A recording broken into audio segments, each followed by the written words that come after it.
Assalamualaikum warahmatullahi wabarakatuh.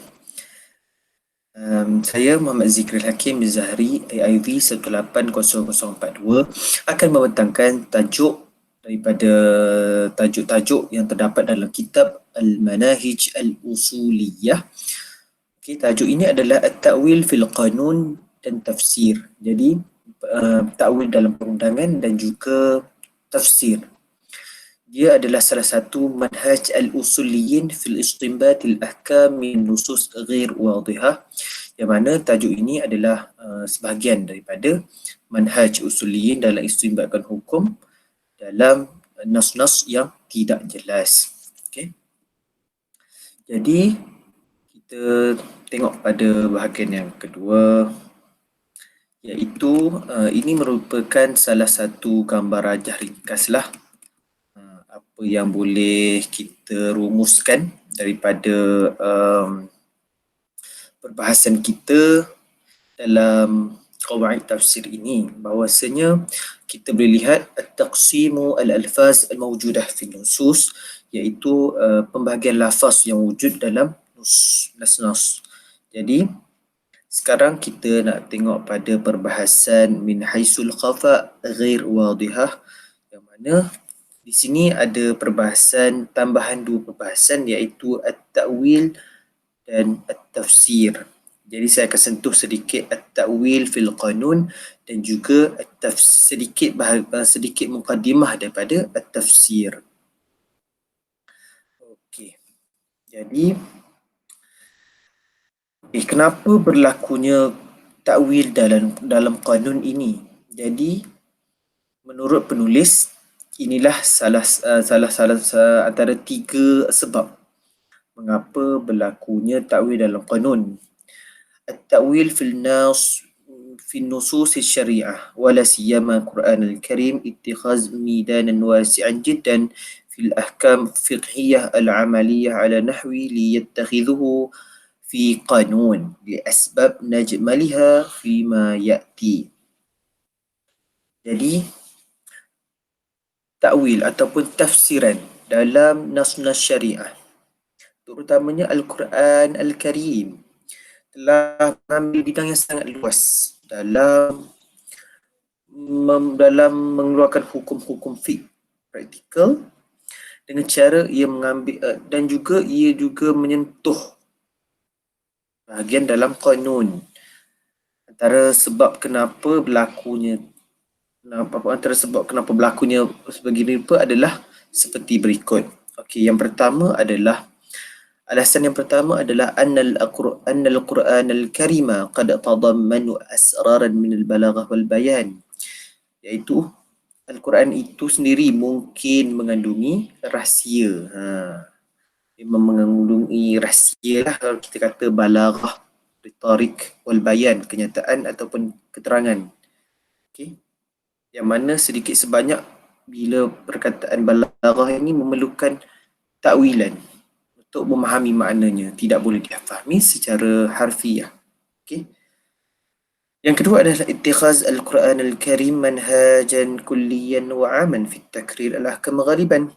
Yang kedua adalah Quran juga telah mengambil pendekatan yang holistik secara menyeluruh, kulliyah wal amah wal aman, iaitu secara umum dalam penetapan hukum, sesuatu hukum. Itulah sebab yang kedua. Yang sebab ketiga adalah innal uqula wal milkatu innal uqula wa milkata insaniyata ijtihadiyata mutabayinah mashrabiha wa bi'atiha wa tijarabiha al-hadariyah wallati tahmilu tabi'u asluha wa ajnasuha. Jadi alasan yang ketiga adalah pemikiran serta keupayaan manusia yang berbeza disebabkan oleh persekitaran, pengalaman budaya dan pewatakan asal-usul kaum mereka. Maka mereka telah terlibat untuk mendalami dan memahami teks tersebut untuk mengeluarkan hukum, maka sedikit sebanyak memberi kesan yang mendalam kepada keputusan yang berbeza dalam memahami masa tersebut dan menyebabkan berbeza dalam memahami kehendak yang terdapat dalam kitab Allah. Okay. Itulah sedikit kenapa tiga alasan kenapa berlakunya takwil dalam qanun. Jadi okey, sekarang saya nak masuk pada perbahasan at-ta'wil. Okey. Perbahasan at-ta'wil. Jadi perbahasan at-ta'wil ni bahasa tafsir, maafkan saya. Okey, bahasa tafsir yang saya akan sentuh sedikit mukaddimah lah. Kita kata macam mana dia punya, macam mana boleh berlakunya apa perbezaan tafsir dengan takwil kan. Jadi kita nak tengok benda ni adalah hampir-hampir sama tapi berbeza. Okey. Jadi kita tengok bahawasanya al-mufassirin, ulama mufassirin ataupun ulama usul ini cenderung untuk melakukan kecenderungan kefahaman usul fiqh terhadap penafsiran teks. Maka mereka telah melakukan banyak perbahasan daripada topik utama dalam perbahasan mereka adalah perbahasan linguistik, iaitu bahasa. Bagaimana, apakah yang dimaksudkan dengan dalam kalimah yang digunakan dalam Quran untuk memberikan makna, apakah makna di sebalik kalimah itu digunakan. Jadi ini menunjukkan kebenaran bahawasanya orang Arab itu, lidah orang Arab itu sendiri lebih mudah untuk menerangkan makna itu sendiri. Sebab mereka lebih tepat untuk memberi makna kerana itu bahasa mereka. So lebih mudah untuk mereka memberi makna bila berlaku tafsir dan takwil ini. Okey.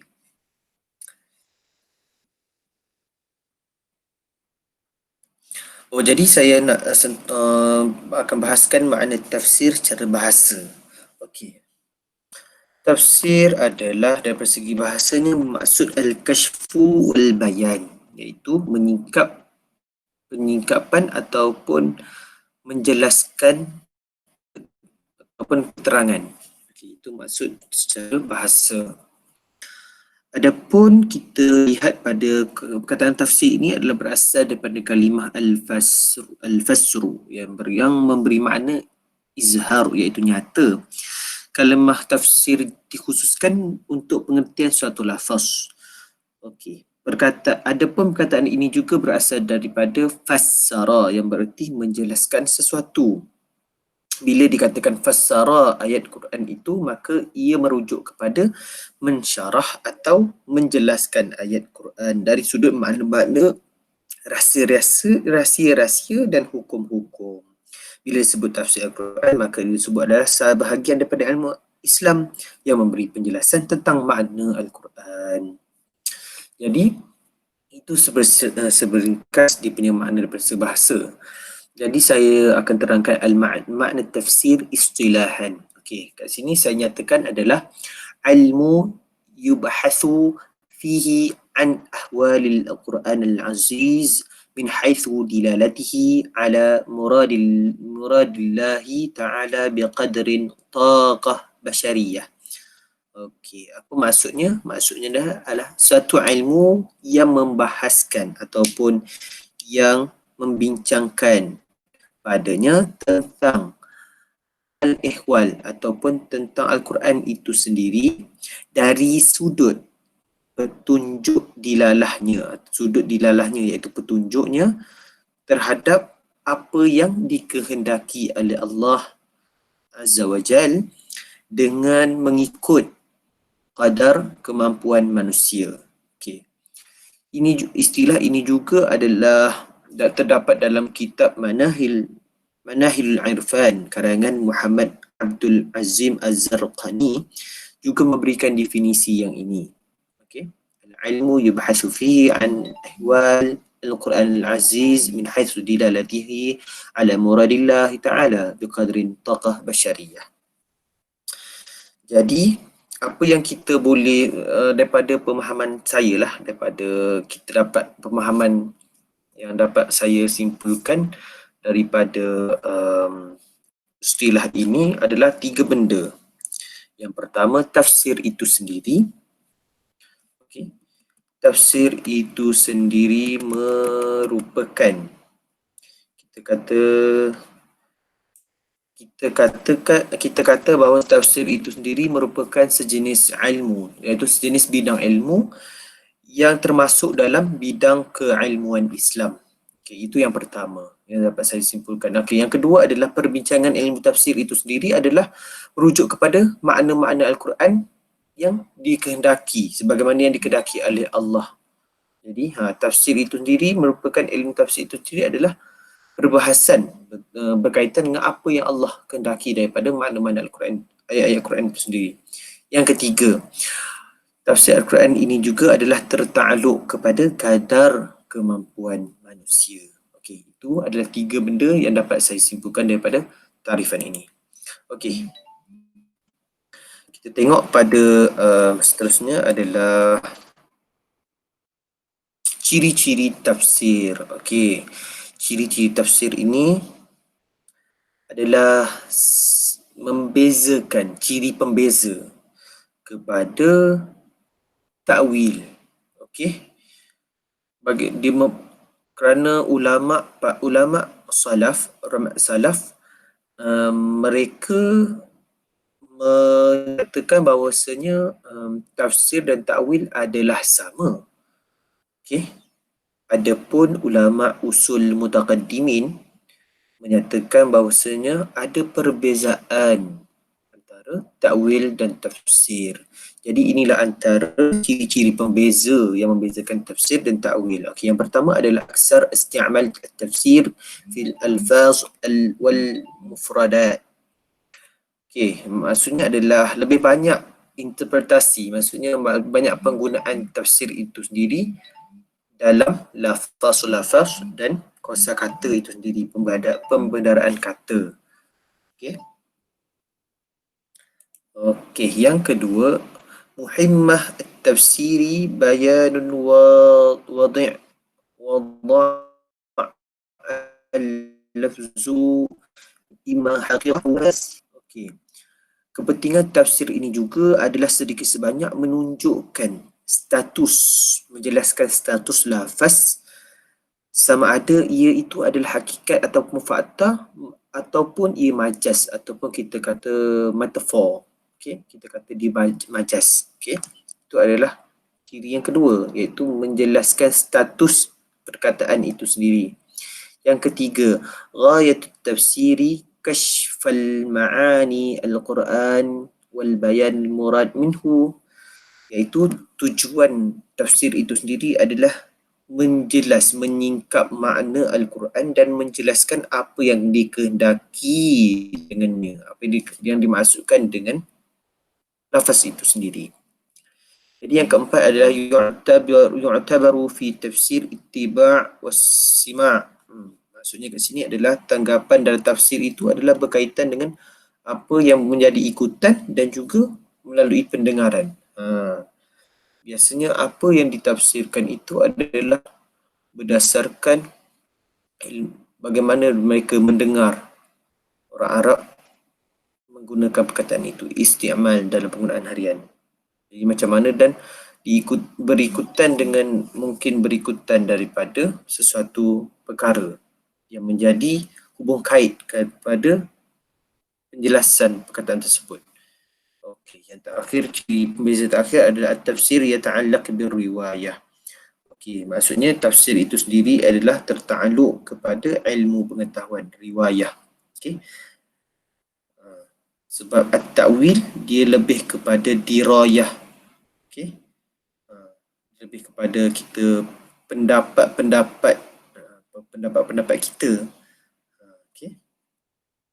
Adapun tafsir ni lebih kepada ilmu pengetahuan, bagaimana kita nak melakukan penjelasan terhadap satu ayat atau satu lafaz.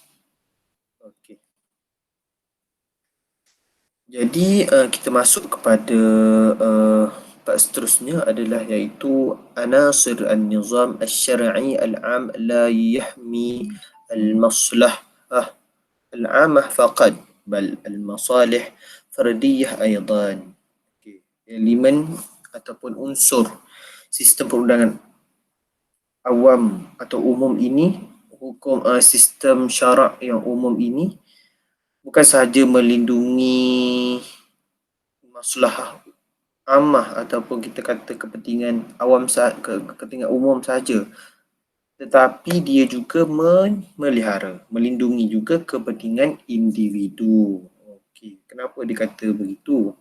ولهذا كانت النظرية العامة في معاملات في الشريعة الإسلامية والتي تمثل وصول العامة التي تقوم عليها الحقوق جميعا قد نهضت على أصلين أساسيين هما. Jadi kita kata menurut sebagaimana diketahui, sebagaimana teori muamalat ataupun teori perhubungan, hubungan dalam syariah Islam yang mana mewakili usul ammah, aset umum yang mana semua hak didasarkan ataupun ditegakkan atas dua prinsip asas.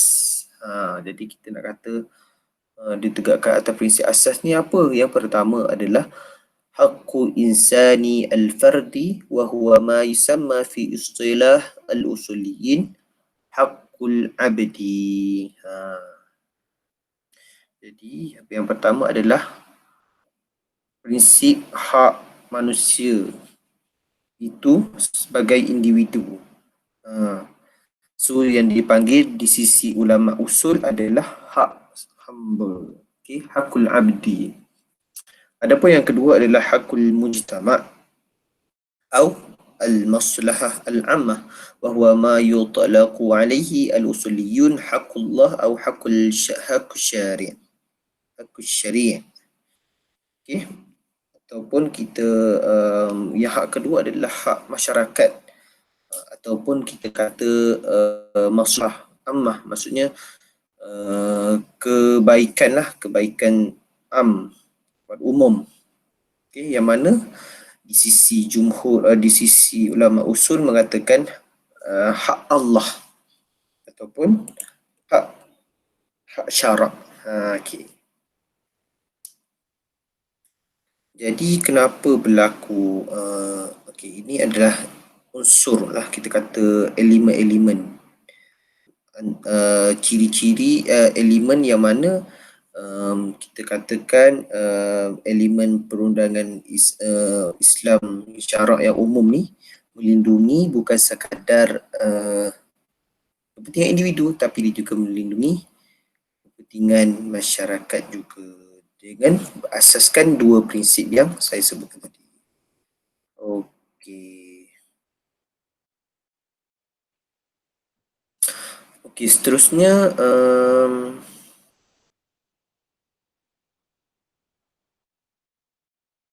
sikit lagi sambungan. Okey, kat sini annahu kullama ittasa'at da'iratun nizam al-'am fi tashri' ma daqa majal sultan iradat fih wa yumkinuna 'ala dawi dhalik kulluhu tahdid anasir asasiyah linizam syar'i 'am fi ma yali. Jadi ini menunjukkan kepada kita bahawasanya tafsiran itu adalah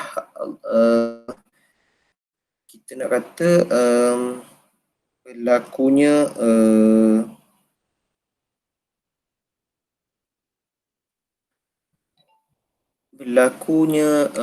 perluasan dalam perundangan umum, jadi dan menyempitkan bidang di luar bidang, mengecilkan ruangan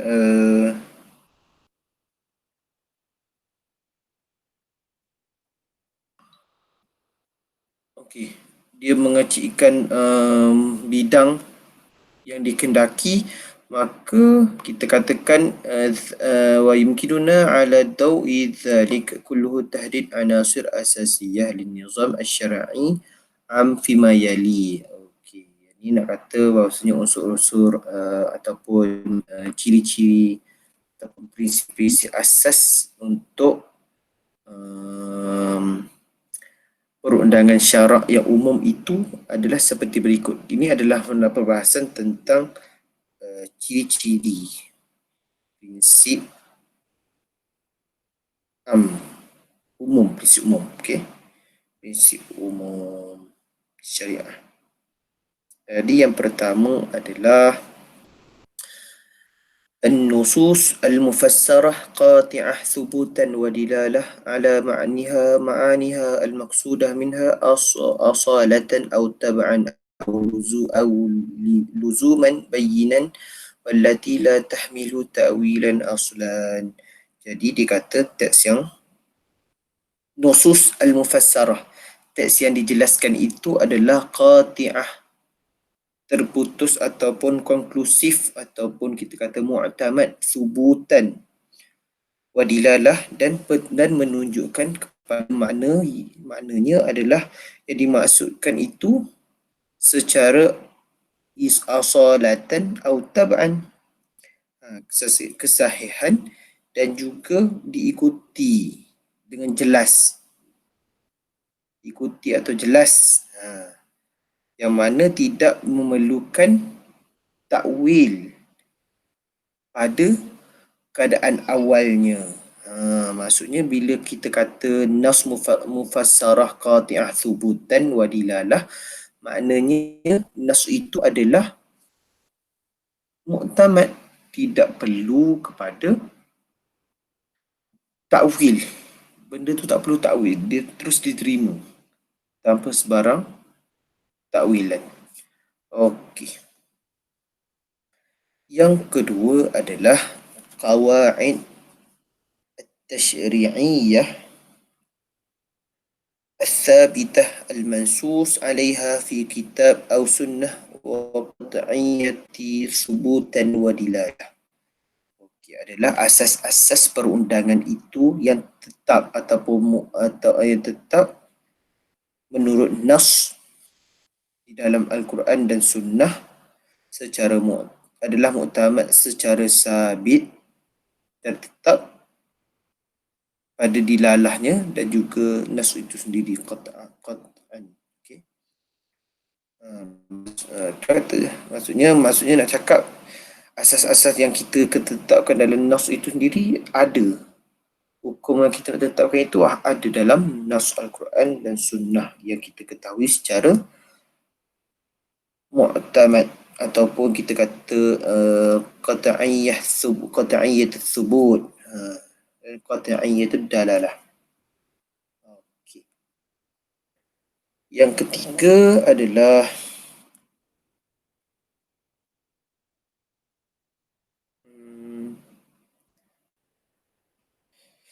أقصية المنصوص على عللها بأصل القطعي. Maksudnya apa? Pengukuran yang ditetapkan dengan melihat kepada illah pada keadaan asal dan mu'tamad. Okey, yang keempat, al-ma'na al-'am mafhum min ruh syri' walau lam yurid bihi nassan. Maksudnya adalah pengertian umum atau am itu difahami dengan konteks perundangan syarak walaupun ia tidak perlu padanya nas. Difahami secara konteks perundangan dan tidak perlu perundangan syarak lah. Maksudnya kita bila kata nas itu ada je nas tu, maksudnya makna am al-mafhum, maksudnya makna am daripada lafaz itu kita diketahui secara akal daripada ruh tasyri', daripada konteks perundangan syarak itu tidak perlu padanya nas untuk menjelaskan. Okey.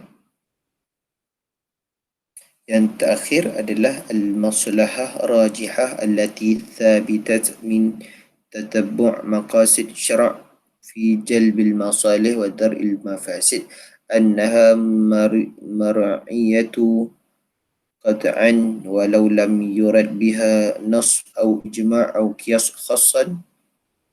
خاص سواء أكانت مصلحة فردية أو عامة. Okey, ni nak kata kepentingan yang tepat, kita kata maslahah rajihah allati yang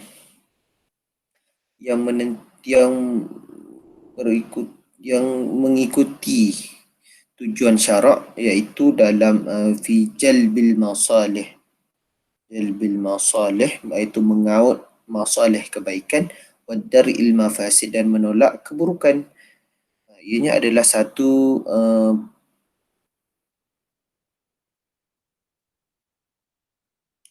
kita kata mar'iyah, pemerhatian yang tamat, yang tidak, walaupun dia tidak perlu kepada nas, tidak perlu padanya nas atau ijma' atau qiyas, sama ada itu berbentuk ke maslahah individu ataupun maslahah yang umum. Okey, sekarang ni kita nak tengok pada muqaranah bainan nizam syar'i al-'am wal nizam al-'am wal adab fil qanun. Ini adalah muqaranah, perbandingan antara sistem syariah yang umum dan perundangan awam serta etika al-adab fil qanun, etika dalam undang-undang. Jadi di sini kita kata قواعد القانونية التي تعتبر من نظام العام هي القواعد يقصد بها إلا تحقيق مصلحة العامة سياسية أو اجتماعية أو اقتصادية تتعلق بالنظام المجتمع الأعلى وتعلو على مصلحة الأفراد. Okey, maksudnya ini adalah pandangan yang dinyatakan oleh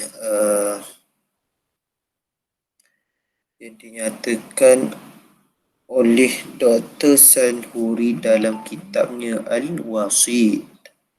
Beliau menyatakan adalah asas-asas perundangan itu mengambil kira daripada arahan umum, iaitu asas-asas yang ditujukan ataupun yang dimaksudkan dengannya adalah untuk mencapai kepentingan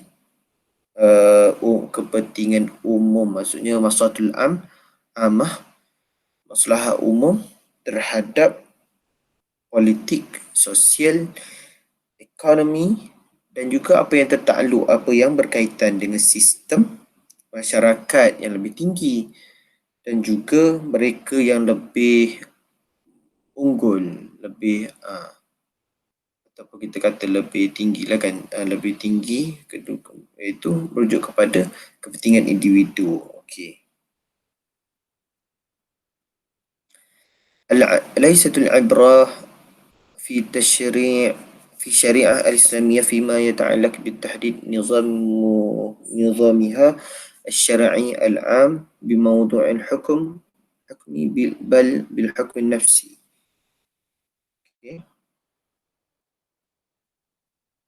من حيث كونه مفسرا قاطعا دلالة على معناه أو بمصلحة أو معنى عام نهضت أدلة قاطعة على ثبوته قطعا.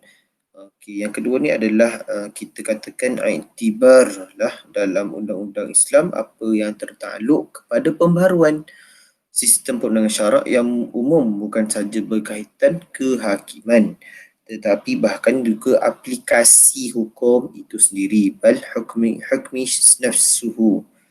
So dari sudut menjadi pentafsir juga petunjuk yang muktamad maknanya, atau dengan kepentingan makna yang umum yang mana dia membawa kepada dalil-dalil yang muktamad qati'ah ala thubutil qat'an, muktamad pensabitannya yang mana kita ketahui secara pasti. Itu adalah penjelasan kepada bagaimana kita katakan bandingan bagaimana berlakunya perbandingan antara sistem syariah yang umum, arahan awam ataupun yang mana yang membezakan antara syariah yang umum, perundangan awam dan etika dalam undang-undang. Okey.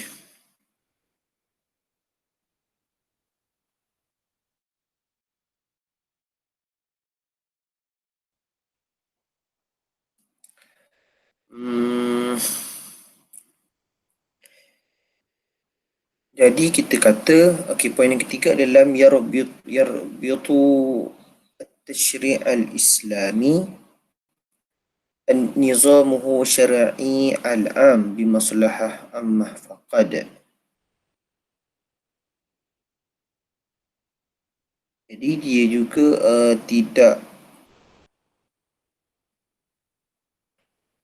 tidaklah kita katakan bahawasanya tashri' al-islami, perundangan Islam itu syaratnya tidaklah menghubungkan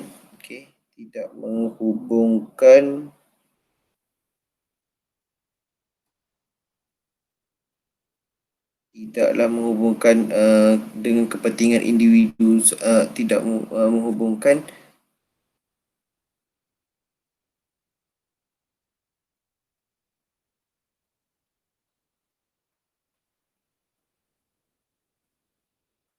kita nak tengok pada slide yang terakhir, iaitu undang-undang Islam ini datang dengan konsep yang terpisah daripada sistem syariah yang umum. Kita kata sebab kita dalam bila sentuh perbahasan muqaranah tadi kan, muqaranah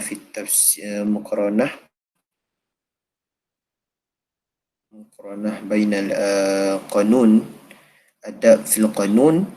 So kita akan sentuhlah juga bagaimana dia terpisah itu sendiri, bagaimana dia undang-undang Islam iaitu qanun itu terpisah dengan konsep sistem syariah yang umum. Jadi prinsip-prinsip ini ada 3 prinsip. Yang pertama adalah awalan anna la majal ijtihad birra'yi fima huwa thabitun min nizam syar'i al-'am la musaghu lil ijtihad fima wurida fihi nasun qat'iyyun. Okey. Jadi bahawa tidak ada ruang untuk ijtihad secara akal, iaitu berpendapatlah, secara pendapat, birra'yi tentang apa yang telah ditetapkan daripada apa yang wurida fihi, apa yang ditetapkan huwa thabit min nizam syar'i al-'am, iaitu apa yang telah ditetapkan dalam sistem syariah yang umum. Jadi ijtihad tidak dibenarkan dalam apa yang dinyatakan dalam teks yang qat'i, nasun qat'i, yang pasti dan muktamad. Itu yang pertama, prinsip yang pertama. Tidak boleh berlaku ijtihad birra'yi. Okey, yang kedua adalah annahu la yajuz mukhalafah ma huwa muta'allaq bin nizam al-'am fi midani al-'am amil fi insya'i tasarrufat wal 'uqud والشروط أو في قضاء أو في علاقات الدولية وإبرام المعاهدات. Maksudnya adalah tidak boleh berlaku pelanggaran ataupun bercanggah dengan apa yang berkaitan dengan sistem syariah umum dalam bidang praktikal ataupun bidang pekerja dalam menetapkan tindakan kontrak al-uqud wa syurut dan syarat, atau dalam bidang kehakiman atau bidang hubungan dauliyah, international, dan kesimpulan perjanjian dalam politik. Ibramil muahadat. Tidak boleh berlaku percanggahan. Itu yang kedua. Dan yang ketiga adalah anna nizama al-'ama يمثل صلب الواحدة التشريعية في الإسلام لكل نظام جزئيات التي تقتضيها الظرف خاصة بكل بيئة. Jadi sistem syariah itu sendiri mewakili